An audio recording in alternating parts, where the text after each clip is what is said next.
మనకు స్వతంత్ర సంకల్పం అనేది ఉందా? దశాబ్దాల క్రితం బెంజమిన్ లిబిట్ అనే ఒక అమెరికన్ న్యూరోసైంటిస్ట్ దీనిని నిర్ధారించడానికి ప్రయత్నించాడు. అతను నిర్వహించిన ప్రయోగాలు ఆ కాలంలో భారీ సంచలనాన్ని సృష్టించాయి. ఇప్పటికీ న్యూరోసైంటిస్టుల మధ్య ఈ విషయంపై చర్చలు కొనసాగుతూనే ఉన్నాయి. అసలు లిబిట్ ఏమి చేశాడు? లిబిట్ ఒక అత్యంత సరళమైన ప్రయోగం చేశాడు. ఆ ప్రయోగంలో పాల్గొన్న వారిని తమ స్వంత ఇష్టంతో ఒక బటన్ను నొక్కమని అడిగారు. ఒక ఖచ్చితమైన గడియారాన్ని ఉపయోగించి వారు బటన్ను నొక్కాలని నిర్ణయించిన క్షణాన్ని నమోదు చేయమని చెప్పారు. అలాగే వారు నిజంగా బటన్ను నొక్కిన సమయాన్ని కూడా గుర్తించారు. లిబిట్ ఇంకో పని కూడా చేశాడు. పాల్గొన్న వారి తలపై ప్రోబ్లు అమర్చి వారి మెదడులో ఏర్పడుతున్న కొన్ని ప్రత్యేక విద్యుత్ సంకేతాలను కొలిచాడు. ఈ సంకేతాలు మెదడు ఏదో ఒక శారీరక చర్యను చేయడానికి సిద్ధమవుతోందని సూచించేవి.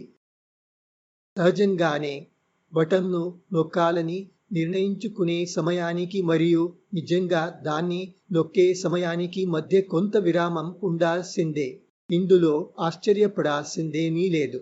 మనసు తీసుకున్న నిర్ణయాన్ని కార్యరూపంలోకి తీసుకురావడానికి శరీరానికి కొంత సమయం అవసరం.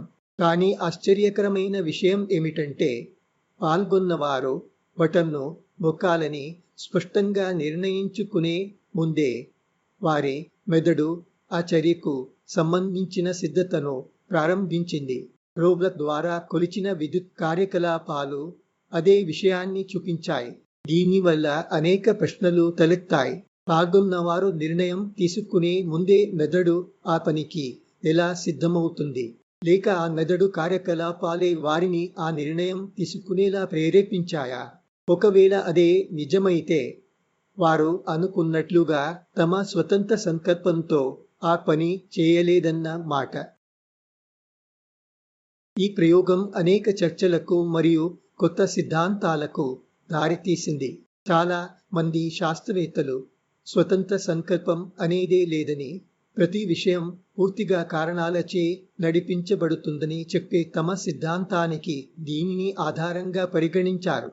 పాల్గొన్న వారు చివరి క్షణంలో తమ మొదటి నిర్ణయాన్ని మార్చగలరని స్వయంగా లిబిట్ నిర్ధారించినప్పటికీ ఈ చర్చలు మాత్రం ఆగలేదు. స్వతంత్ర సంకల్పం అనేది న్యూరోసైంటిస్టుల మధ్య అత్యంత ఎక్కువగా చర్చించబడే విషయాలలో ఒకటి. ఒకవేళ వారు అలాంటిదేదైనా అంగీకరిస్తే అది పెట్టెలో దెయ్యం వంటి సిద్ధాంతాలకు తలుపులు తెరుస్తుందని వారు భావిస్తారు. అంటే మన మనస్సును నియంత్రించే మెదడుకు అతీతమైన ఏదో ఒక రహస్య శక్తి ఉందని అంగీకరించినట్లవుతుంది. మన అన్ని చర్యల వెనుక ఒక చైతన్యం లేదా ఆత్మ ఉందని ఒప్పుకున్నట్లవుతుంది. భౌతికం కాని ఏదో ఒక అస్తిత్వాన్ని అంగీకరించినట్లవుతుంది. అది విజ్ఞాన శాస్త్రం అనే బలమైన కోటను ఛేదించినట్లవుతుంది. ఎందుకంటే విజ్ఞాన శాస్త్రం అలాంటి భావనలను అంగీకరించదు. ఒక తత్వవేత్తలా ఆలోచించే వ్యక్తిగా ఈ విషయంపై నా దృష్టికోణం కొంత భిన్నంగా ఉంటుంది. నేను స్వతంత్ర సంకల్పాన్ని ఉంది లేదా లేదు అనే ద్వంద్వ రూపంలో చూడను. దానిని నేను అవకాశాల యొక్క ఒక నిరంతర శ్రేణిగా చూస్తాను. ఇందులో నిర్జీవ వస్తువులు, జీవులు, మనుషులు, అలాగే ఈ శ్రేణి యొక్క అంతిమ పరిమితి అన్నీ ఉంటాయి. దీనిని నేను ఇలా వివరిస్తాను. ఒక ఫ్యాన్ను ఉదాహరణగా తీసుకోండి. అది తిరగగలదు లేదా నిలకడగా ఉండగలదు. తన వేగాన్ని కూడా మార్చగలదు. కానీ ఎవరో ఒకరు స్విచ్ ఆన్ లేదా ఆఫ్ చేసినప్పుడు లేదా రెగ్యులేటర్ను తిప్పినప్పుడు మాత్రమే అది సాధ్యం. తనంతట తాను అది ఏమీ చేయలేదు. స్వతంత్ర సంకల్పం పూర్తిగా లేకపోవడానికి ఇది స్పష్టమైన ఉదాహరణ. ఇప్పుడు ఒక జంతువును చూడండి. అది కూడా కదులుతుంది, తింటుంది, జోడిని వెతుకుతుంది, ఇంకా ఎన్నో పనులు చేస్తుంది. ఇవన్నీ చేయడానికి అక్కడ ఎలాంటి భౌతిక స్విచ్ ఉండదు. ఆ జంతువు తన సహజ ప్రవృత్తులు లేదా తన మెదడు మరియు శరీరంలో స్రవించే రసాయనాల చే నడిపించబడుతుంది. ఆ పరిధిలో అది స్వతంత్ర సంకల్పాన్ని ప్రదర్శిస్తుంది. అంటే దానికి పరిమితమైన స్వతంత్ర సంకల్పం ఉంటుంది. ఇప్పుడు మనుషుల ఉదాహరణను తీసుకుందాం. మనలో చాలామంది ఇంకా ప్రవృత్తులచే నడిపించబడుతున్నప్పటికీ ఆ ప్రవృత్తులను అధిగమించి తమ సొంత సంకల్పం ప్రకారం ప్రవర్తించగలుగుతారు. మనకు ఆకలి వేసినప్పుడు మనం కుక్కలాగా ఆహారంపై పడిపోవు. బదులుగా మన ముందున్న ఆహారాన్ని తినడం సరైందా కాదా అని ఆలోచిస్తాము. మన నిర్ణయాలను అనేక విషయాలు ప్రభావితం చేస్తాయి. ఆ ఆహారం మనదేనా? దాన్ని తినడానికి ఇది సరైన సమయమా? ఆ ఆహారం మన ఆరోగ్యానికి మంచిదేనా? మొదలైనవి. మనం ఆ పనిలో పాల్గొనవచ్చు, కానీ మన చర్యలు పూర్తిగా నియంత్రణ లేనివి కావు. వాటిని మన నైతిక చైతన్యం, సామాజిక బాధ్యత, ఆరోగ్యంపై శ్రద్ధ మొదలైనవి నియంత్రిస్తాయి. అందువల్ల మనకు స్వతంత్ర సంకల్పం ఉన్నప్పటికీ స్వీయ నియంత్రణ కూడా ఉంది. ఈ స్వీయ నియంత్రణ కూడా స్వతంత్ర సంకల్పానికి మరో రూపమే. ఇది ఒక నిర్జీవ వస్తువును నియంత్రించే భౌతిక పరిమితులను లేదా తక్కువ స్థాయి జీవులను నడిపించే ప్రవృత్తి ఒత్తిడులను అధిగమించగలదు. ఇంకా ముందుకు వెళుదాం. ఒక సన్యాసిని చూడండి. అతను ఆధ్యాత్మిక జ్ఞానోదయం అనే తన అంతిమ లక్ష్యాన్ని చేరుకోవడానికి తన ప్రాథమిక ప్రవృత్తులన్నింటికి వ్యతిరేకంగా పోరాడతాడు. అన్ని కష్టాలను భరిస్తాడు. తన ఎంచుకున్న మార్గంలో దృఢంగా ముందుకు సాగుతాడు. అతను స్వతంత్ర సంకల్పాన్ని ప్రదర్శిస్తున్నాడు కదా. కానీ అతడు ఒక పరమ ఆధ్యాత్మిక స్థితిపై నమ్మకానికి, దానిని పొందాలనే కోరికకు బంధించబడి ఉంటాడు. అందువల్ల అతని నిర్ణయాలు కూడా పూర్తిగా స్వేచ్ఛాయుతమైనవి కావు. వాటి వెనుక కూడా ఒక కారణం ఉంటుంది. తమ మతాన్ని ప్రచారం చేయడమే ఏకైక లక్ష్యంగా అన్ని భౌతిక సుఖాలను త్యజించిన అనేక మంది మత ప్రచారకుల గురించి మీరు విని ఉండవచ్చు. వారు తమ దేశాన్ని విడిచి అపరిచిత దేశంలో సన్యాస జీవితం ఎంచుకుని తమ మార్గంలో కృషి చేస్తారు.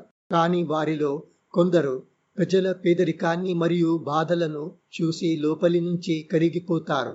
తమ మొదటి లక్ష్యాన్ని మరిచి ఎలాంటి మతపరమైన ఉద్దేశం లేకుండా వారికి సేవ చేయడం ప్రారంభిస్తారు. తమను బంధించిన అన్ని కారణాలను అధిగమించి ఒక స్వీయ నిర్ణయాన్ని తీసుకుంటారు.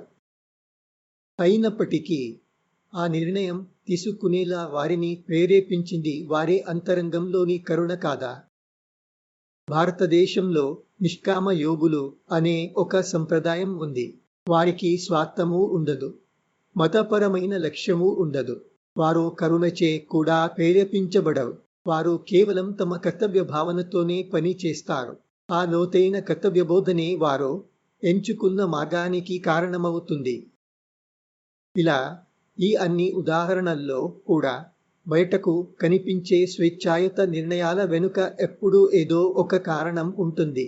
ఎలాంటి కారణం లేకుండా ఎవరైనా ఏదైనా చేస్తారని మీరు ఊహించగలరా?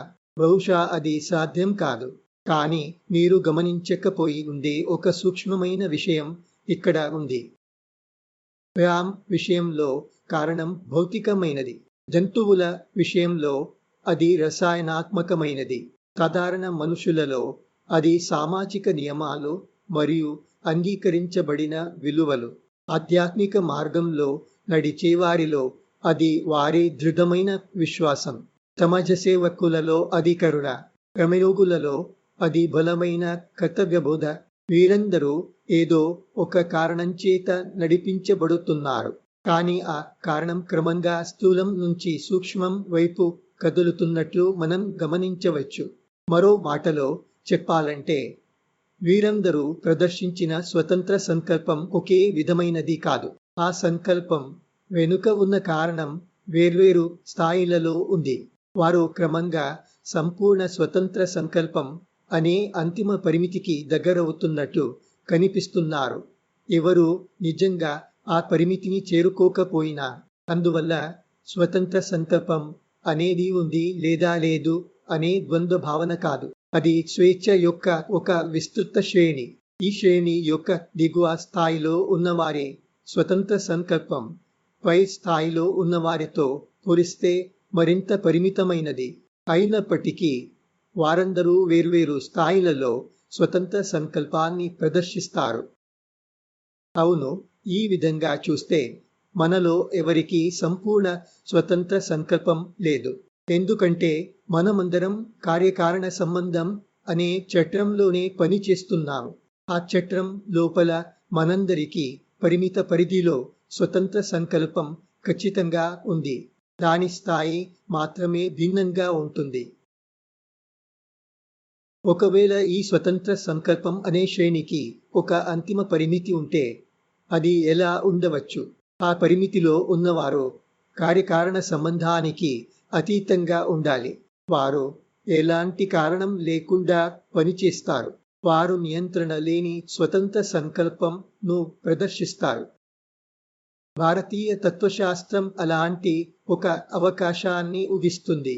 ఉపనిషత్తులు దీనిని ఆత్మ అని పిలుస్తాయి. కార్యకారణ బంధనాల నుంచి విముక్తమైనది.